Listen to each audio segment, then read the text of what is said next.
Okay, so I've been wanting to talk about some of this because it is creepy, and I don't care if you don't believe in ghosts, but they are fucking real. I'm going to give you so many stories. There's probably going to be 3 parts to this because it is actually so fucking true. Um, so we're gonna start from when I was a little kid, my first ghost experience till now. So get ready. So my first experience when I was a little kid, we have land in Door County, like 40 acres. Well, one night, me and my mom and my her husband and my dog, we were all out camping, and of course they get that big trailer, and I get a fucking tent with a blow up mattress. So with the dog, of course. So I go to bed early, I'm a little kid. I'm like fucking like 8. So I'm 8 o'clock. I'm like 8, and I'm just kind of like sitting there, and I'm so tired. I'm asleep. So I go to bed, and I hear talking. So I kind of wake up, and I see.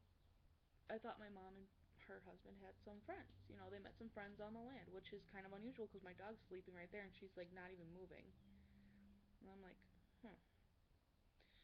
So I wake up, and I see an outlining of like a fire, and then 2 cowboys sitting there drinking a beer. Like I saw the beer, I saw the outline of their hats, and their way they were talking. Oh yeah, you see that tower today? I was like, whoa, they're talking. Okay, open up my tent. It is pitch black. Nobody there. No campfire. No people. No nothing. It's pitch black. I'm like, oh my god. Maybe I'm just sleep. Maybe I'm sleeping. Maybe it's not real. Close up my tent. And I'm like, huh. The dog didn't even wake up. Must have been a dream. Go back to sleep. 20 minutes later, I wake up to them. I hear them. Like I hear a bottle crash. And I wake up. I'm like, my dog's asleep. And that dog is fucking. She'll attack anything that's out there. She'll do anything to protect me. So I'm like, what the fuck? And I see one of the cowboys standing up and the other sitting. And they were like just talking to each other. And there was a fire and everything. And I'm like, so I kind of open up my tent again. Pitch black, nothing. And I'm like, oh shit. And I went back to bed and I freaked out. And I'm like, I just had a fucking ghost experience. Sweet. Kind of creepy, but kind of cool at the same time. But, shit happens. But that was fucking weird. My first ghost experience. Ooh. So, needless to say, I didn't go back there again. I mean, I've gone there during the daytime, but never slept over again. Um, Second time. Now, I did go to a Lutheran middle school, but once I got to high school, it didn't happen again. So I went to middle school, and I was in 8th grade, so I'm 13 at the time. And I was doing my religion homework. That's how I remember, because I was still in middle school. But I was doing my homework, and no one was home.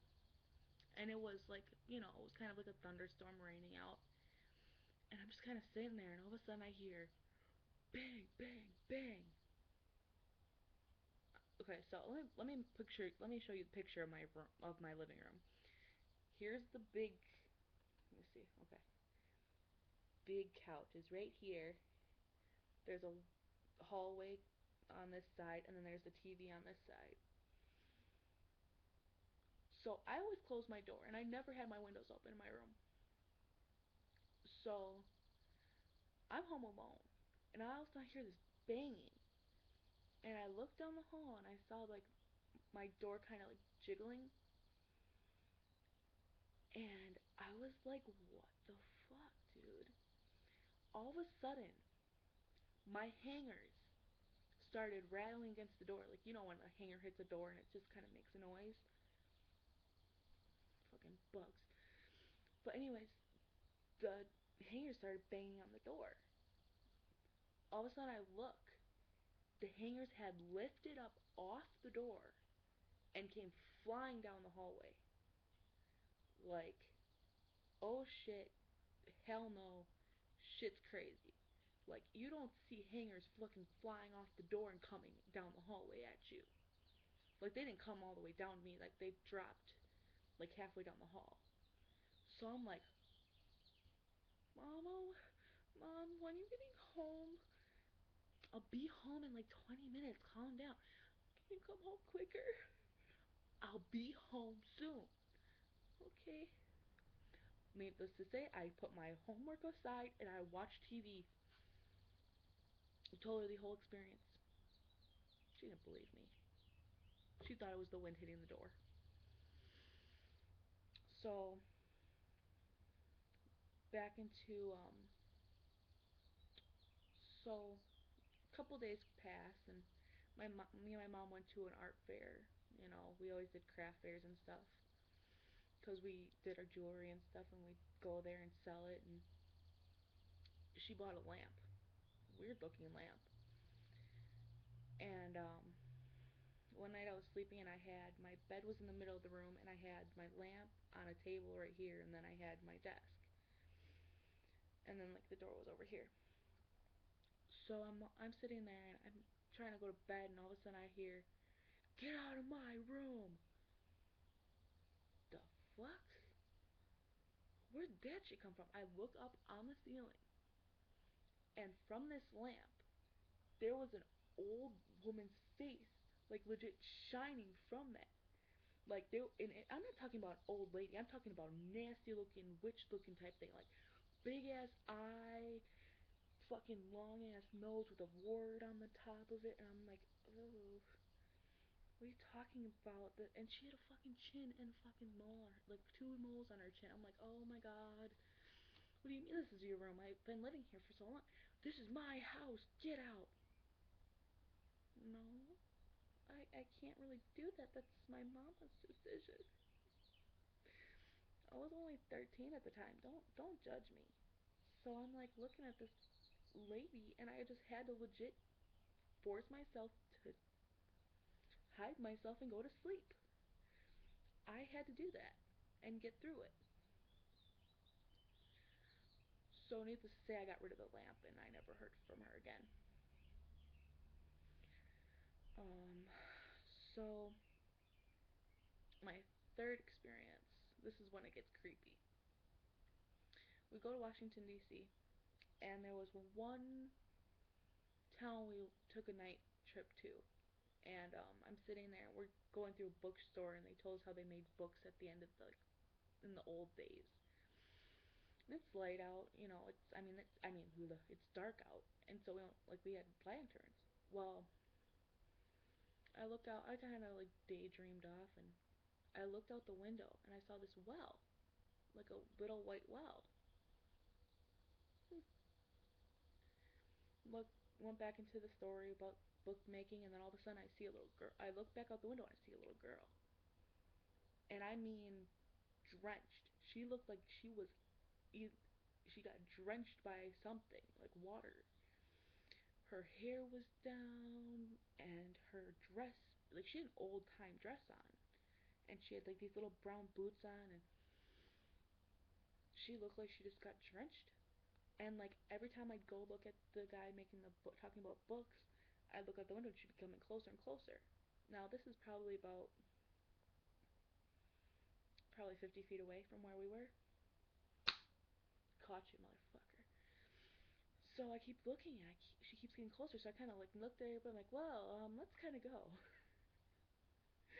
So we kind of kept going, and um, I didn't like I had a feeling like I was being watched. Well, anyways, we get done with the tour and we go, and like all of a sudden we see that there's this huge house, like kind of like a mansion type thing, but it wasn't really. It was like a legit rectangle house with windows like every fucking 3 feet, and it was like the judge or the courthouse type thing. And we look, and I look, and there's the girl. The girl's standing in one of the windows with the lights on. Like only one window of the lights were on, and she was standing in the middle, and she had this evilest smile. I mean, evilest. So I'm standing there, and I'm just like, I looked at the people that were on the same bus with me, and I'm like, do you see that? Do you see that shit? And they're looking at me like, what are you looking at? I look, I'm like, look, there's a little girl in that freaking window. And they're like, you're scaring us. You're scaring us. Okay, I guess I won't say shit anymore. And I looked, and there was no lights were on, and I didn't see a little girl. Needless to say, it's 10 o'clock at night, so there's no reason somebody should be in that house. Anyways, so we come back, go to our hotel, come back, and during the day, and all of a sudden we're walking through the village and stuff, and we were with groups and stuff, and all of a sudden a little girl comes up, running up to me, and she has blonde hair, and she has her hair in pigtails, pink ribbons, and curls, and she had a white Victorian dress on with brown boots, and she had the prettiest face, like cute little girl. So I look at her and I'm like, she's like, I'm lost. I can't find my mommy. And I'm like, oh, okay. And I look at her and I'm like, oh, what's your name? And she's like, Marion. Oh, okay, come on, let's go, let's go. And I went up to my camp leader. I'm like, this little girl's lost, Mary. I forgot her last name. I don't remember her last name, but she told me her last name. I'm like, she's lost. They look at her and they look where I was pointing at her. What girl? And I looked at her. I'm like, this little girl. You can't see her? And they're like, Amanda, there's nobody there. But I'm looking right at her. She's here. Amanda, there's nobody there. So I looked at her. I'm like, how old are you? 8. She said she was 8. She's 8 years old. She lost her mom. None of them believed me. So they kept going. So I'm like, when was the last time you saw her mom? And she told me last night 3 men grabbed me and my mom and they threw us down a well. And that that just, oh my god, that creeped me out so much. I looked at her and instantly that little girl from last night was thrown in the well. And that is what I think creeped me out the most. She was a ghost and came and talked to me because I could see her. How creepy is that? I looked at her and I'm like, uh, um, uh, um, don't know what to say. Turns out she followed me home. I get home and there's a boy, same age, brown hair, black eyes though, in Victorian like black outfit, shorts, everything. Turns out they're demons. And that is the end of the first part. You want to hear the second part? Watch the second one.